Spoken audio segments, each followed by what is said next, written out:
lately. That's the second new dress this week. Why, I just like to brighten up the office once in a while. I'm known as the Greta Garbo of Kirby and Company. Well, what's new around here? In the ways of play, snakes, ballet dancing, and fireworks? Dad, I bet you've been down in that cellar all day, haven't you? Huh? I'm going back to my war play, dear. Really, Mother?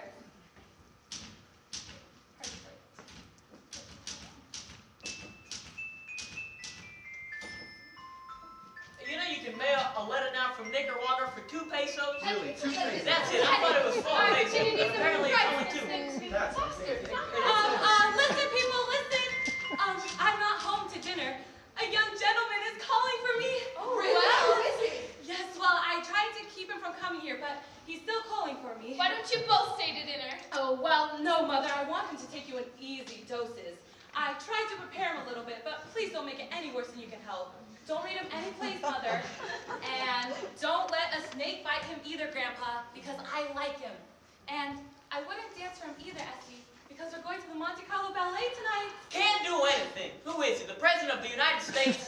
No, he's Vice President of Kirby and Company, Mr. Anthony Kirby, Jr. The boss's son? Well, Yes, the boss's son, just like in the movies. that explains all the good dresses. And not being home to dinner in 3 weeks. Why, Sherlock Holmes. Are you going to marry him, Alice? Of course, Mother, tonight. Meanwhile, I need to go upstairs and put on my wedding dress. Is he good looking? Well, in a word, yes! Oh dear, what time is it? Oh, I'm not sure. Anybody know what time it is? Mr. LePena might know. Oh, it was 5 o'clock a couple of hours ago. Oh, I ought to know better than to ask you people. Will you let me know the minute he comes? Of course, dear. Yes, but I mean the minute he comes. Of course, Alice. Okay, be sure. Well, what do you think of that? She seems to like him if you ask me. I should say so. She's not bad. Wouldn't it be wonderful if they got married? We could have the wedding right in this room. Now, Penny, this is the first time he's ever called on the girl.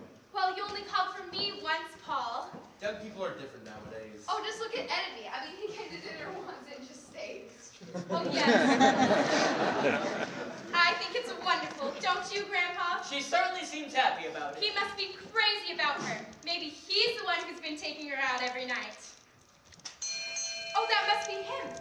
Never mind, Reba, I'll get it. Remember what Alice said and be very nice to him. All right, let's take a look at him. Well, welcome to our little home. Hello. Hello, do come right in.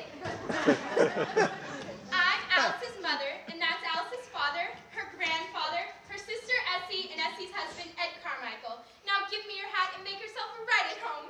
I'm afraid you're making a mistake. How's that? My card. Wilbur C. Henderson, Internal Revenue Department. That's right. What can we do for you? Mr. Vanderhoff, the governor would like to talk about a little matter called income tax. Income tax? Yes, do you mind if I sit down? Please, go right ahead. Thank you. Oh, no, it isn't here. It's in internal something or other.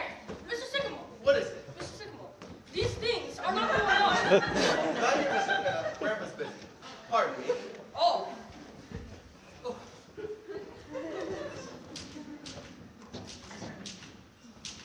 According to our records, Mr. Vanderhoff, it appears you have never paid an income tax. That's right. Why not? I don't believe in it. Don't believe in it.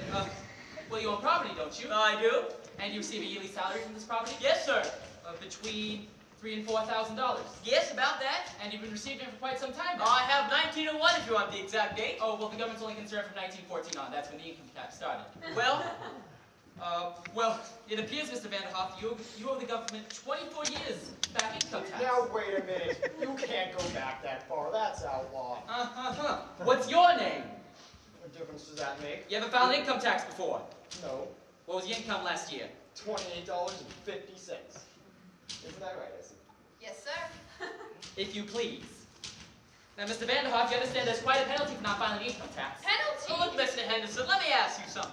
Well, Suppose I pay you this money, and mind you, I don't say I'm going to pay it, but just for the sake of argument, what does the government give me? oh, well, the government gives you everything.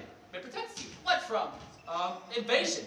Foreigners who might try to come in here and take everything that you got. I don't think they're going to do that, Mr. Henderson. They would if you didn't pay your taxes. How do you think we keep up the Army and the Navy? All those battleships. The last time we used battleships was in the Spanish-American War. And what did we get out of it? Cuba? And we gave that right back.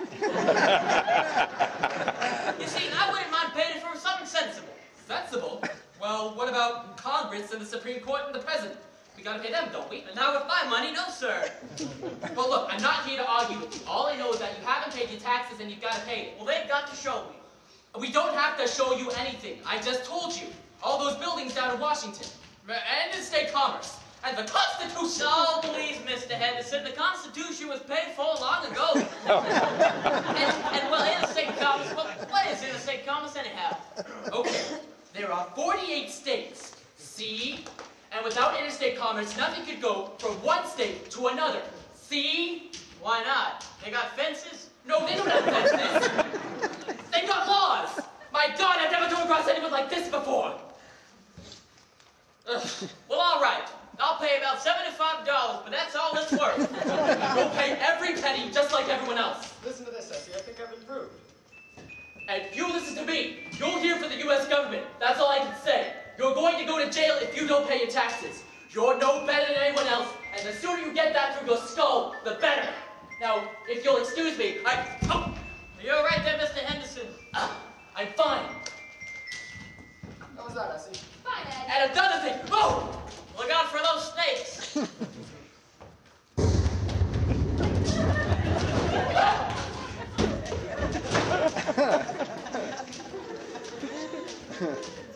How did that sound to you folks? I liked it.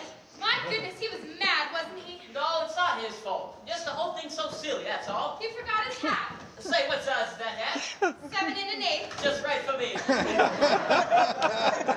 Say, who was that Illinois? Of it. And even look at Grandpa. 35 years ago, he just quit in one day. He went up the elevator to his office and then came right back down. And he could have been a rich man, Tony, but he said it took too much work. So for 35 years, he just went to commencements and collected snakes and, well, I don't know, just did a Hello there, children. Oh, hi, Grandpa. How's the weather? Seems like a nice summer evening. Oh, Why, yes, very it's nice. fine.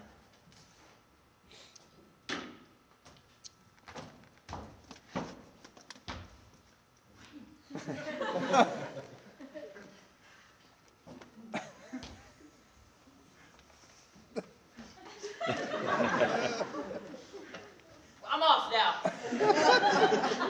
I've got a date with the policeman at the corner. Policeman? Yes, we've got a standing date, 12:30 every night. Known him since he was a little boy.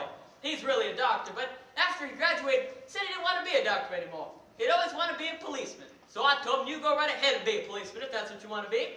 And that's what he did. How do you like my new hat? Oh, it's very nice.